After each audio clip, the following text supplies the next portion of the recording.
Welcome to the show that explores the methods and strategies on rocking the financial side of your music business.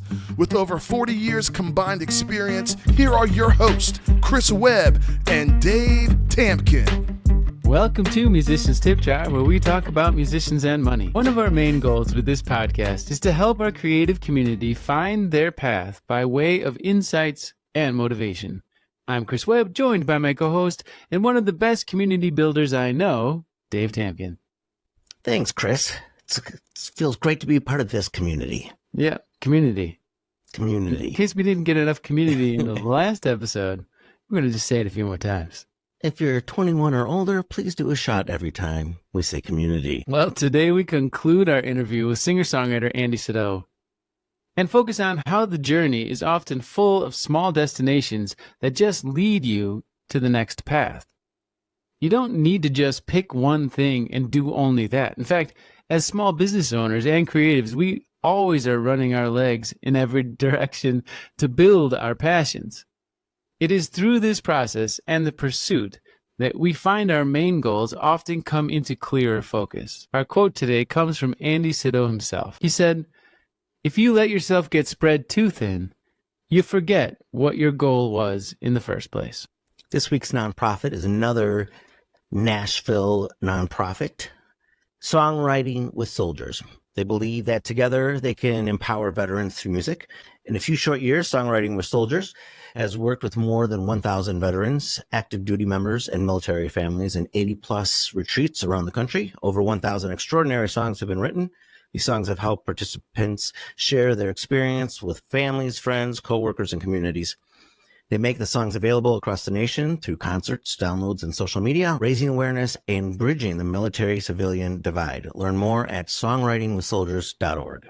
Americana, rock, folk, singer-songwriter Andy Sydow is doing a bit of everything in the music business these days. In a career spanning over a decade, Sydow has released several albums and singles, toured internationally, received AAA airplay, been a finalist in the Caraville New Folk Songwriter Competition twice, and supported numerous acts, including Shane Smith and the Saints, Dick Dale, Samantha Fish, and many others.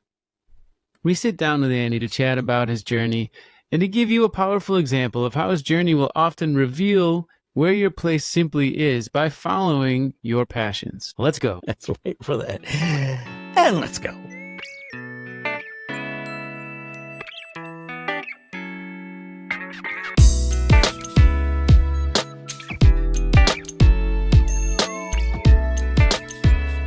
Andy Sydow, welcome to Musicians Tip Jar. Hey, thanks for having me. I sure appreciate it.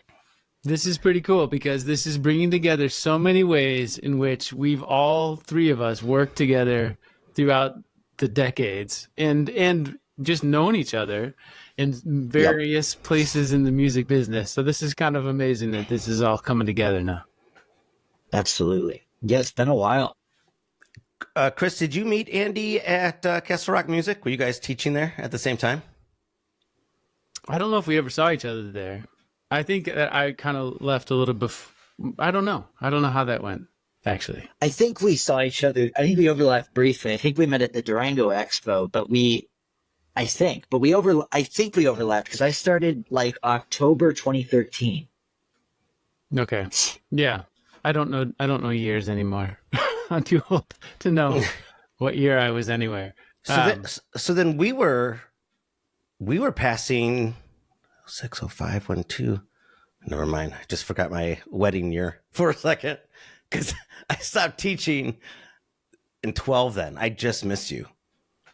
Okay. Yeah. I don't remember seeing you there. And I think we just overlapped briefly, Chris. And maybe you did the band camp the year before I took it over or something. I don't know. That's probably true. Yeah.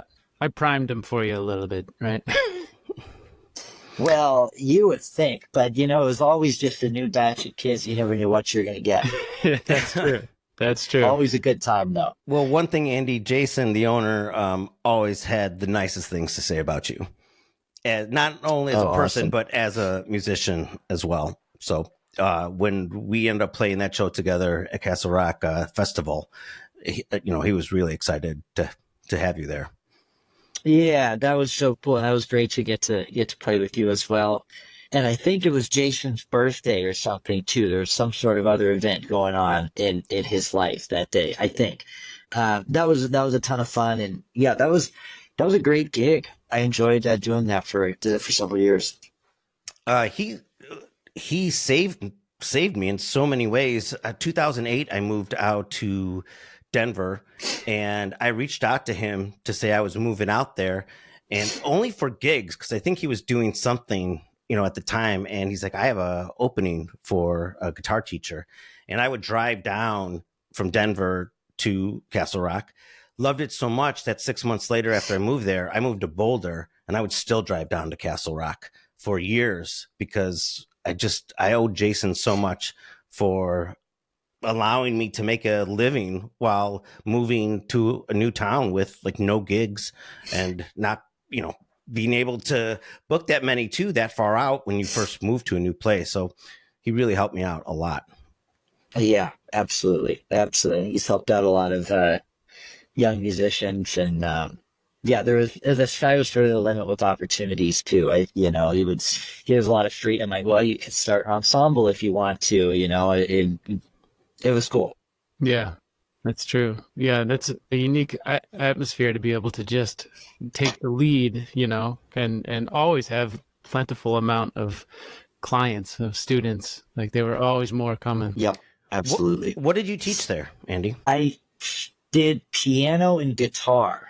And then, just ended up, I had a guitar student who wanted to learn banjo. So like, okay, well now I own a banjo. Let's do it. Yeah. And, ended up doing like songwriting, and I had like a piano ensemble briefly, did a couple rock bands and stuff. It ended up being all kinds of stuff, but it started off piano, guitar. So much like your music career and how you are a multi-instrumentalist, what was your first instrument? What was the first thing you were drawn to? Well, I started on piano. My mom would write fingerings underneath songs I wanted to play. And both my parents play a little bit. My dad plays guitar, my mom plays piano. So, and my dad's playing piano now, actually. He's been learning that. So that was kind of how it started off. And then I got into piano lessons, I think in like fourth grade. And I took lessons from the same lady up until college. And she just passed away a couple years ago. She taught into her mid-90s. And, she was amazing. And then I ended up going straight in and majoring in piano too. So it's safe to say that your playing didn't kill her. It was just, she had many students. Yeah, okay. It was a culmination of all of us. Although we went out for lunch on like her 92nd birthday or something. She ordered a mojito. So I may have actually contributed to some. You're like, that's fine. At 92, you could do whatever you want. That's right. That's right. That's pretty special to have a relationship like that for that long. Absolutely. Well, and I still went back and played on her recitals, until pretty much until she passed away. I would go play on one of her recitals every year. She always invite like former students back to play, and it was really cool. Yeah, I'm sure she was real proud of what you've done with all the education she's invested in you. Yeah, I think so. And I mean, I don't know that I was the easiest student to deal with. I was not practicing all the time. I mean, I went through phases. I remember one time asking her if anyone ever grew up to become a professional piano player, and I laughed. I was like, why would you ever want to do that for Oh, the webs we weave, right? Could you give us a little bit of your history? So when, I guess and I just found this out from reading Chris's questions before we did this, but you started, playing out and doing solely music right after college. But can you give us a little history about, how you started college, or when that moment was from, I guess, saying, why would anyone want to do that, to this is what I want to do? Well, when I guess I associated piano and music as two different things because I was sort of immersed because I just grew up playing piano since I was a little kid. And so that to me at times was a chore. Mm-hmm. And then there was rock and roll, but I didn't realize that the two worlds could be very easily melded together. And so I think when I was about 10, maybe even earlier, my dad started taking me to this show called E-Town that happens in Boulder. Very familiar. Yeah, it's like a weekly show. And we started going down there. And one week we saw Buddy Guy. And he was playing his polka dotted Strat. And he came up to me and we were in the front row. We got there hours early. And he gave me his pick, said Sweet Tea on it. And he let me strum his guitar like during the set. And I sounded awesome. And it wasn't until years later I realized it was because he was in open tuning. But that was kind of a moment for me. I mean, on the way out, everybody wanted to talk to me. On the way out of the theater, it's like, oh, he played Buddy Guy's guitar. And it was kind of a rush because I was so taken by his show. And I mean, everybody was just all eyes on Buddy and he commanded the audience. And the whole thing was just really, really cool. And it wasn't until years later, I think, where I started realizing that maybe that would be possible. But I cite that moment as the first time leaving a show, just being like, whoa, that's cool. Mm-hmm. I love it. Yeah. So would you say that from that early kind of experience of feeling that you just became more and more interested in making this career choice, or was it gradual from there? Yeah, I became more and more interested and started writing songs in high school. And I also was good at it, and I even in fifth grade band, when I was playing the saxophone, I had a natural aptitude for it that most other kids didn't. And I didn't have that aptitude for football or whatever, and it's really cool as a kid to be the best at something. And I think as I got older, I just kind of kept getting better and better at it. And at a certain point in high school, I realized like, oh, this is fun. I should keep doing this. Yeah. That's probably my junior year where I thought maybe I can do it in college. Maybe I could do it for a job, and really work at it. Mm-hmm. And so when you got to college, you had to make a choice on what you were going to major in. And I still, as you know, I teach at the school you went to, although Yes. that didn't overlap either. But I feel like every time I'm getting to know the students, there's always that discussion of like, how did you end up even at this point making an education choice based on your passion, Because I think that's a bold thing to do even in itself, to make the investment, because it's not cheap to go to school, to make that investment as a songwriter or as someone who wants to work in a business that's so volatile and full of ups and downs in a way that people don't have a way to prepare for. So when you made that choice, I'm curious where you were at when you were like, school's going to be music. Well, I was very fortunate to grow up in a family where it didn't even occur to me that people didn't go to college after high school. Mm-hmm. It was, I was going to go to college. That was that. And my parents did encourage me doing it as a hobby on the side and picking a different major. They did. Yeah. And I'm glad they did, they were just looking out for me, but, I think when it came time to make that decision, I remember just saying like, this is what I want to do. I don't really want to do anything else. Yeah. And they said, well, go audition and if you get in and I got in at CU Denver as a piano major. They said, well, then go for it. And they've been nothing but supportive the whole time. Mm-hmm. And since you've graduated, it's been continuously your full-time position?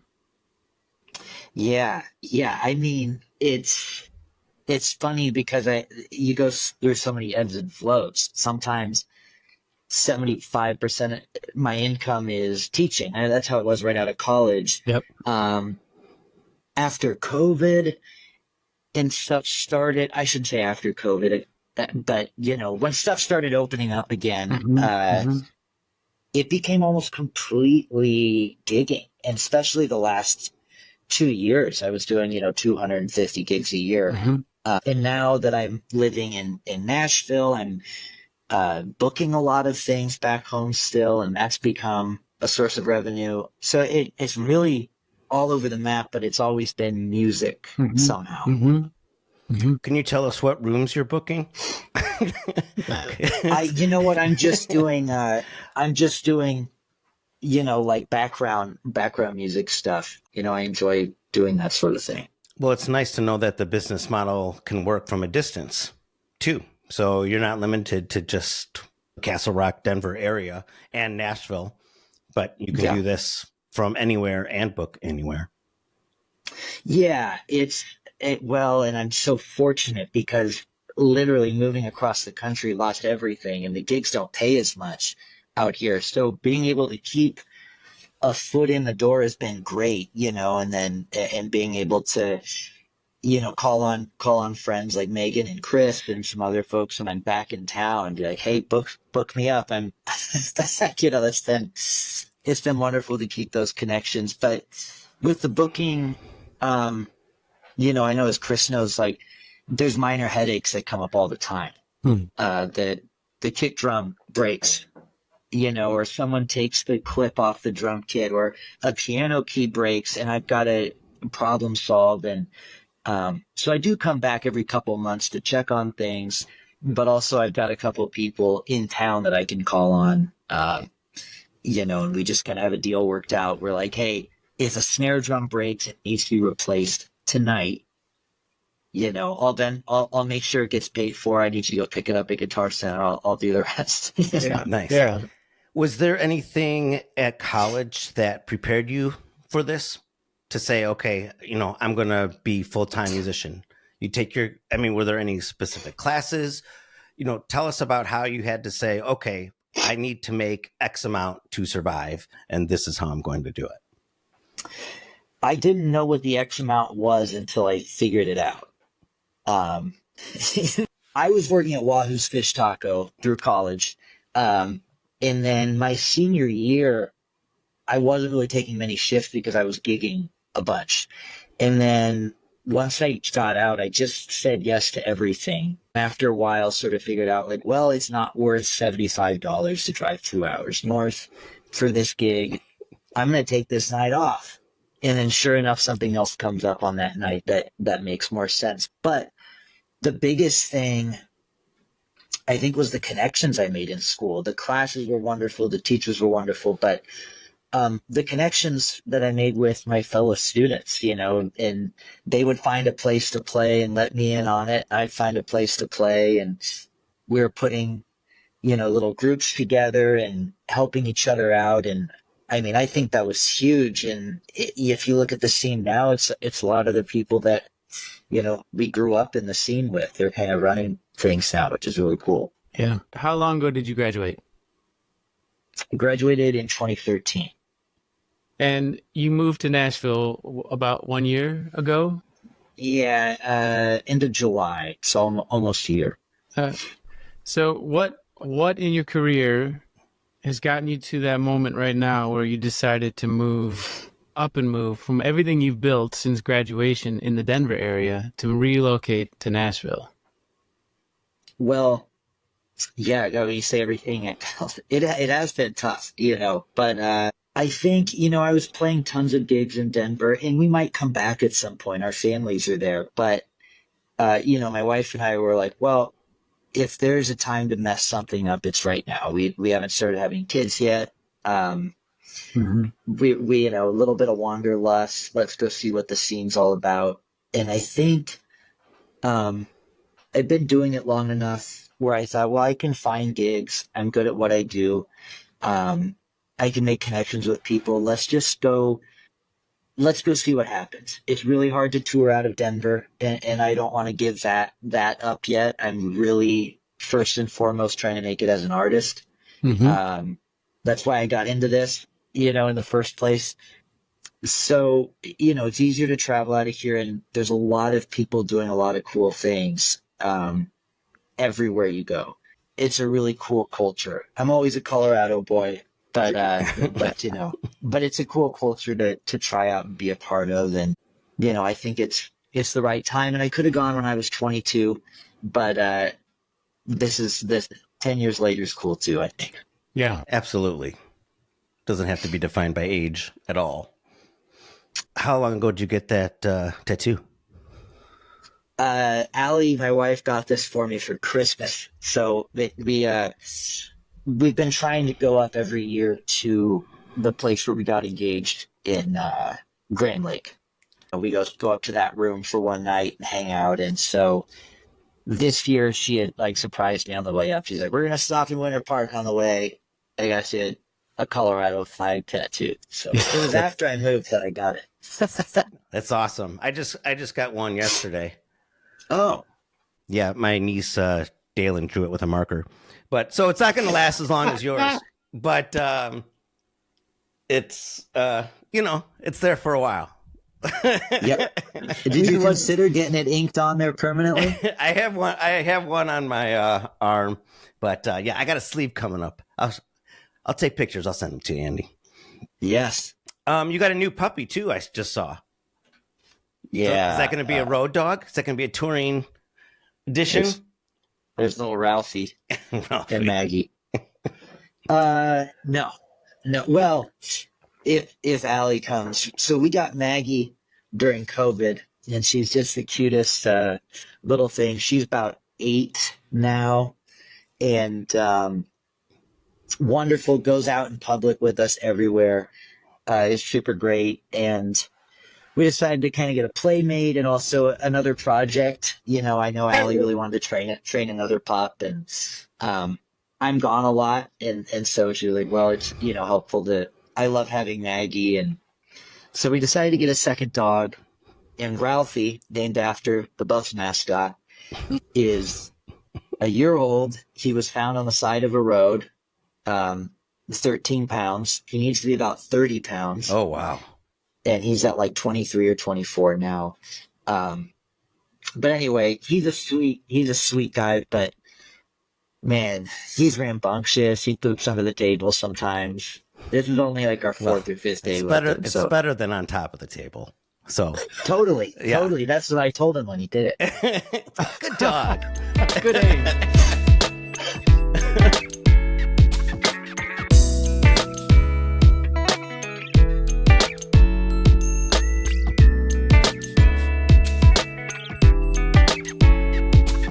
I enjoy his podcast, Middle Class Rockstar. He's interviewed so many people that I've grown up playing music with and continue to play music with. Backyard Tire Fire from Normal, Illinois, Greg Garrison. I went to Rolling Meadows High School with him. I was in jazz band with him for a year and pretty much just watch him own that bass for years because I didn't know what the hell I was doing. Andy Frasco, Sarah Slayton, Megan Burt, Buckstein, and a lot of Grammy nominations and Grammy winners. It's an awesome podcast. You have to check it out, Middle Class Rockstars. Yeah, talking a lot about where he got his start. I liked his story because a lot of times people are like, well, I started playing guitar when I was 12 and that's my story, by the way. People say you're like, oh, you too. It's a boring way to start a story, right? Like a lot of times what we're doing as we're building our brand is building our story, right? Because the more interesting stuff is there. We just got to look for it. And when he started talking about how E-Town was the birth of so much of his passion to become an artist, I thought, well, there's the story, right? And he knows this, and he kind of presented it that way. But I would expand even more on it to say that not only did it inspire him with the moment he strummed that guitar with the pick, but it was also the idea that that's where he got his idea for the podcast. That's also the idea where he got the idea of feeling that way, the response of the audience experiencing him strumming that guitar with the pick was the start of the feeling of wanting to give to that community something artistic. Do you remember the first time you were in front of an audience that you had that feeling? Yeah, I do actually. I was David in David and Goliath in a church production of a musical version of that story. And it was cool because I think that actually represented me well, because I was always the underdog in my story of my upbringing.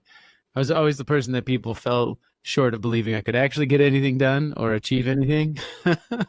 And so I thought that story is actually quite reflective of myself. So there's something there. But yeah, I remember that feeling of the audience being impressed.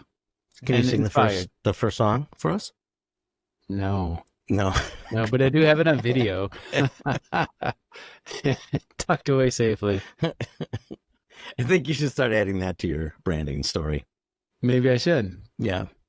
Well, having that power of having a platform to do interviews like we do here as well, I think really expands your ability to show the world that you're not just about yourself, right? Like you see this as a bigger opportunity to share what is so inspiring about being a creative, being an artist, being a person of having a strong passion of any sort. He does it well. He really connects with all those people, and he's so interesting to listen to and has plenty of stories and really brings out the best in other people too. As you could see, I think just in our interview, he's just loose as a goose, ready to have a good time. Yeah. Using Patreon, we talked to a few artists now over these interviews about Patreon, and I think it's always the same, where it's like, it's a great idea that we're all still trying to figure out how to truly take advantage of. There's a 1%er of group out there that's really killing it on there, but it's a good thing to have. It's like a revenue stream to create for many artists that have built a fan base. It's a really valuable thing to have, but you can't expect it to be the biggest of your income streams, but it's still worth it, right? Like that was kind of what he said too, is it's there, it's a part of things, but it motivates him. Yeah. Mm-hmm. And it's a place to put that content, right? And that's the other end of it. It's like, you're going to have that content. If you're a creator of any sort and you're creating your music, you're creating a podcast, you're creating stories, you're writing stuff, you're naturally going to have content that doesn't really have a home unless you have a place like Patreon to allow it to exist. And there are people always going to be that want to absorb that content. He has a great article about how he composed the violins for his last album, and he goes into depth on it. There's some video on it as well. And I don't know if you didn't know who Andy was, if you would take that in off of Instagram or TikTok or Facebook right out of the gates. But knowing you have a following and a fan base that supports you, that's something you want to share, and even have a platform to discuss those things with and hear feedback from. He does a really good job when it comes to that on Patreon. This really ties in well for me, because I just finished watching the masterclass with Michael Lewis, and how much he has an understanding of when he's creating anything, his go-to approach to it is to feel as if he's talking to someone he truly loves and trusts. And when I listened to Andy talk about building his social media content, I heard the same kind of message, that the reason he's able to put himself out there and to put this content out that I find very entertaining, you find very entertaining, and obviously other people do as well, it's because he's willing to put himself in a way that I feel like he's talking to somebody he trusts. He's not letting that part of your brain that says, oh, they're going to judge me for this. There's always that part of our brain when we're creating anything that's telling you how to stay in your safe zone, right? How to say something that you feel like is going to be protected from any real criticism. But the truth is that social media reacts best, and songwriting works best, and building your brand works best when you can allow yourself to just be open and honest. And I think the way that people can achieve that as a technique, coming from Michael Lewis, especially saying this, and all of his success, was that you have to feel like you're talking to somebody that you completely are not afraid of their reaction. You truly trust them to allow you to be you. I think that's a good lesson just for life. Yeah. A lot easier said than done. Yep, and that's true. Well, and that's the other part of it is that you have to struggle to keep using it, and Yeah. you have to struggle to keep trying to show up and get better at doing that, and that also takes not listening to the negative voices. And the more you do it, the easier it becomes. I think with experience and with age, you just decide that you have to do that because the other choice is miserable. Yeah, You're living right. someone else's life, you're not being your true authentic self. Right. So as we progressed in his story, I mean, we're talking here about finding your passion, right? Finding that place that you belong or that you feel like you're supposed to be. When he decided to go back and get that certification from Berkeley, perfect example of just being like, okay, I have an idea, right? I'm going to follow that idea, and here's where it ends up, right? It ends up getting this certification and then going and using that to build these songs that he had inspired himself to create. And then, of course, the next part is what am I going to do with this, right? Like, what am I supposed to use this for? That answer didn't need to be answered in order for him to even start trying to find that place. And that's the passion part of how we can allow ourselves to follow this path. He brings you on that path on his Instagram, and all the videos are there from the beginning concept of that album to just his first show in Denver with that album at Dazzle. I really recommend you go check it out. Yeah, and these are different ways, different types of musicians have different minds when we're following this stuff, but it is that idea that we're playing, right? That I always go back to this because as a creative, the worst thing you can ever do is feel like this job is requiring certain things of you, and that it takes away the idea that when you first started playing, when you're 12 years old, like I did, you played. You were doing it because of this sheer enjoyment of it, right? There was nobody telling you that this is something you had to do. There was more of a voice in you saying, this is a passion. This feels really good. Keep doing this because of that simple reason.